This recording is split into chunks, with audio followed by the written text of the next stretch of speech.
निगरानी तो रखी जा रही है प्रशासन द्वारा, फोर्स का डिप्लॉयमेंट हो रहा है, ड्रोन द्वारा निगरानी रखी जाएगी, परंतु मेन दायित्व जो है वो ऑर्गेनाइजर्स का है, क्योंकि KTN न्यूज वीडियन प्राइवेट लिमिटेड। रामनवमी के अवसर पर पुलिस है अलर्ट, शांति समिति की बैठक में सुरक्षा व्यवस्था पर जोर।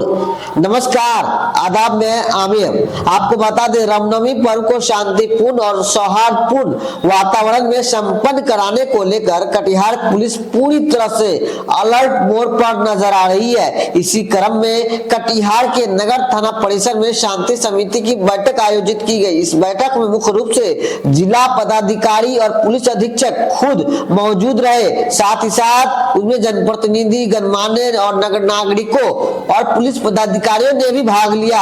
बैठक के दौरान सभी ने आपसी समन्वय, भाईचारा और शांतिपूर्ण माहौल में पर्व मनाने पर जोर दी गई। आपको बता दें, पुलिस प्रशासन की ओर से लोगों से यह अपील की गई कि किसी भी प्रकार की अफवाहों पर ध्यान न दें और कोई भी असामाजिक तत्व अगर गलत तरह से या गलत गतिविधि में नजर आए तो फौरन पुलिस को सूचना दे। साथ ही पुलिस ने भरोसा दिलाया है कि रामनवमी के दौरान जिले में सुरक्षा के पुख्ता इंतजाम किए गए हैं और विधि व्यवस्था बनाए रखने के लिए लगातार निगरानी रखी जा रही है। आइए सीधे सुनाते हैं पुलिस अधीक्षक शिखर चौधरी क्या कुछ संबोधन के दौरान कह रहे हैं कि कैसे मनाए रामनवमी का त्योहार। निगरानी तो रखी जा रही है प्रशासन द्वारा, फोर्स का डिप्लॉयमेंट हो रहा है, ड्रोन द्वारा निगरानी रखी जाएगी, परंतु मेन दायित्व जो है वो ऑर्गेनाइजर्स का है, क्योंकि जिम्मेदारी आप लोग लिए हैं। इतने भव्य जुलूस का ऑर्गेनाइजेशन आप लोग कर रहे हैं, आके करके चला गया, थर्ड पार्टी करके चला गया, तो आपका क्या रोल है वो भी हम लोग देखेंगे। और सारा लिस्ट जो है वो थानों में ऑलरेडी है, तो यही अनुरोध रहे, शामिल हो रहे हैं सबको। तो मान लिया आप नहीं टोक सकते, यदि 1 लाख भीड़ है, 400-500 ऑर्गेनाइजर्स हैं, तो वो 1 लाख लोगों को तो नहीं बोल सकते, पर 50 मीटर के दायरे के आसपास आपका 10-15 जिम्मेदार आदमी खड़ा हो, क्योंकि अक्सर जो है कंसंट्रेशन ऑफ जो बैड एलिमेंट्स होते हैं वो उसी के आसपास ज़्यादा कोई इस तरह का विवाद उत्पन्न करे, तो आपके जिम्मेदार लोग वहाँ पे जिसके पास वॉकी टॉकी हो, तो इस तरह की प्लानिंग आप लोग कर लें। और आप लोगों से यही अनुरोध रहेगा कि शांतिपूर्ण तरीके से मनाएं। अभी तक जैसा हम लोग करते आए हैं, ईद आपका बहुत शांतिपूर्ण तरीके से बीता। एक कॉल मुझे लगता है ना किसी थाने में आया, ना ही हमारे पास आया, ना ही किसी पदाधिकारी के पास। तो इस जो एक ट्रेंड चल रहा है मुहर्रम के बाद, उस ट्रेंड को हम लोग को मेंटेन करना है और इस पे आप लोग विशेष सजग रहेंगे।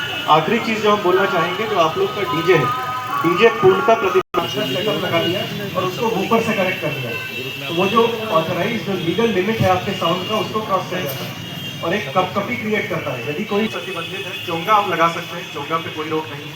आप भक्ति के गाने छोटे साउंड बॉक्स पे बजा सकते हैं, और जो गाना आप बजाएंगे भक्ति के, उसका भी ज़रूर से वेटिंग कर लें। ये ऑर्गेनाइजर्स की जिम्मेदारी। मान लेते हैं कि 1 किलोमीटर का जुलूस है आपका, उसमें आप 4 जगह साउंड बॉक्स लगा रहे हैं, 100-200 मीटर 300 मीटर पे आपका 1-2 साउंड बॉक्स है, तो उसमें कौन से गाने बजाए जाएंगे उसकी एक रात पहले वेटिंग कर लें। ऐसा ना हो कि कोई आपत्तिजनक गाना जो है उसकी जगह पे जाके कोई आपत्तिजनक गाना इस तरह का बजा दिया जाए।